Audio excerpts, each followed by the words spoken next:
Hi అండి. అందరికి నమస్కారం. ఈరోజు ఏం వంట చేద్దామా అని ఆలోచిస్తుంటే వెంటనే నా మైండ్‌లోకొచ్చింది ఈ కోడిగుడ్డు వెల్లుల్లిపాయ కారం. ఇంట్లో ఉండే ఈ సింపుల్ రెసిపీలతోటే ఈ కోడిగుడ్డు ఎల్లుల్లిపాయ కారాన్ని రెడీ చేయొచ్చండి. మరి అంత సింపుల్‌గా ఎలా రెడీ చేయాలనేది ఒకసారి చూసేద్దాం పదండి. ముందుగా ఒక 100 గ్రాములు ఎండు కొబ్బరిని తీసుకొని చిన్న చిన్న ముక్కల కింద కట్ చేసి ఇలా మిక్సీ జార్‌లో వేసుకుందాం.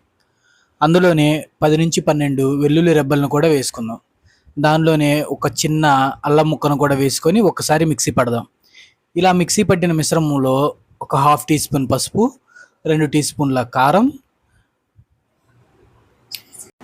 ఇందులోనే కొంచెం జీలకర్రని యాడ్ చేద్దాం. జీలకర్ర ఈ కారానికి మంచి టేస్ట్ని ఇస్తుంది కాబట్టి జీలకర్రను మాత్రం అస్సలు స్కిప్ చేయకండి.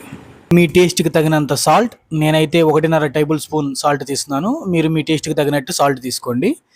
అందులోనే 1 టేబుల్ స్పూన్ ధనియా పౌడర్ని వేసి ఒకసారి మెత్తగా మిక్సీ పట్టుకుందాం. తరువాత ఒక 6 ఉడకబెట్టిన కోడిగుడ్లను పొట్టు తీసి ఇలా మధ్యలోకి 2 ముక్కలుగా కట్ చేసి పక్కన ఉంచుదాం. నెక్స్ట్ స్టవ్ మీద ప్యాన్ పెట్టి అందులో 5 టేబుల్ స్పూన్ల ఆయిల్ వేసి ఆయిల్ హీట్ అయ్యాక ఇందులో తాలింపు గింజలు అన్నీ వేసి మనం ముందుగా కట్ చేసి పెట్టుకున్న 2 మీడియం సైజ్ ఉల్లిపాయలను సన్నగా కట్ చేసి ఆ ఆయిల్లో ఫ్రై చేయాలి. ఇలా ఆనియన్స్ లైట్ బ్రౌన్ కలర్ వచ్చేంత వరకు ఫ్రై చేసి లైట్ బ్రౌన్ కలర్ రాగానే ఇందాక మనం మిక్సీ పట్టుకున్న మిశ్రమాన్ని మొత్తం ఈ ఆయిల్లో వేసి మీడియం ఫ్లేమ్లో ఒక 2-3 నిమిషాలు వేయించండి.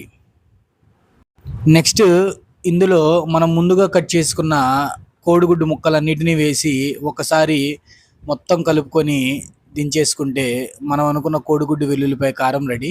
ఇది వేడి వేడి అన్నంలో చాలా టేస్టీగా ఉంటుంది.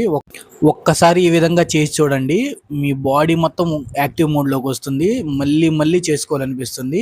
ఇంకెందుకు ఆలస్యం, ట్రై చేసి చూడండి. మన డైలీ డిష్ ఛానల్ని సబ్స్క్రైబ్ చేసుకోండి.